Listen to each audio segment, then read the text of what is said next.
నేను ఈరోజు కుక్కర్లో చికెన్ పులావ్ చేస్తున్నాను. ఒక కుక్కర్ పెట్టుకొని దానిలో ఆయిల్ అండ్ గీ వేసుకోవాలి. గీ వేసుకుంటే ఏంటంటే మనకు ఫ్లేవర్ మంచిగా వస్తుంది. తర్వాత ముందుగా చీల్చిన పచ్చిమిర్చి ఫైవ్ వేసుకుంటే సరిపోతుంది. తర్వాత పొడుగా కట్ చేసుకున్న ఆనియన్స్ వేసుకోవాలి. వేసుకొని ఈ రెండు అనేది మంచిగా ఫ్రై అయ్యే వరకు వెయిట్ చేయాలి.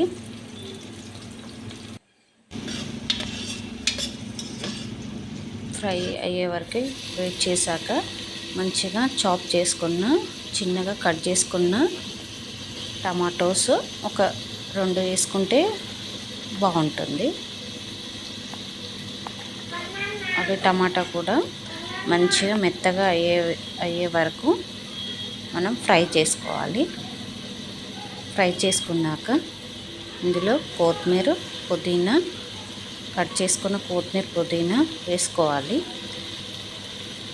వేసుకొని ఇది కూడా మంచిగా అందులో కలిసే వరకు ఉంచుకొని అందులో పసుపు సాల్ట్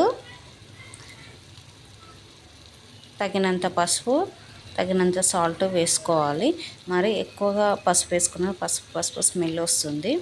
తర్వాత ధనియా పౌడర్, నెక్స్ట్ షాహీ బిర్యానీ మసాలా వేసాను. లేదంటే మనము ఇంట్లో చేసుకున్న మసాలా పౌడర్ వేసుకున్న బాగుంటుంది.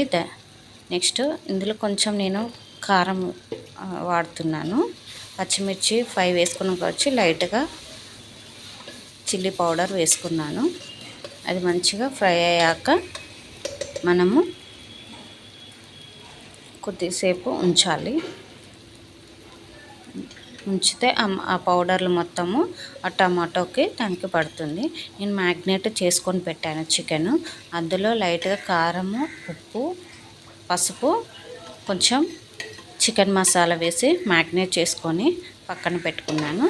ఒక ½ an hour మ్యాగ్నేట్ అయింది. అది దీంట్లో వేసుకుంటే మంచిగా మెత్తగా స్పాంజీగా వస్తుంది.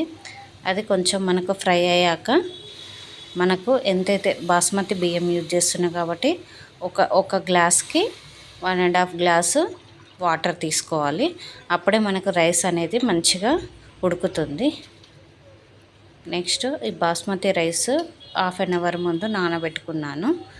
అది కాస్త ఇది దీంట్లో వేసుకొని మంచిగా కలుపుకోవాలి. కరెక్ట్గా వాటర్ పోసుకుంటే మనకు రైస్ అనేది మంచిగా ఉడుకుతుంది. తర్వాత 3 విజిల్ వచ్చే వరకు పెట్టుకొని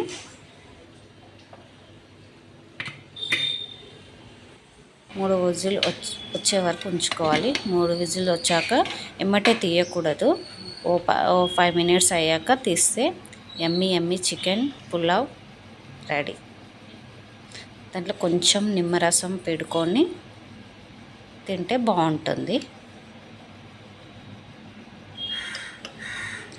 మేము తినేటప్పుడు అయితే టేస్ట్ చాలా బాగా వచ్చిండే, కలర్ఫుల్గా కూడా కనిపిస్తుంది. చూడండి, కావాలంటే వెజిటేబుల్ కూడా వేసుకోవచ్చు. మనకి వెజిటేబుల్ వేసుకున్నా కూడా టేస్ట్ మంచిగా మనకు టేస్ట్ అనేది బాగా వస్తుంది. Thank you.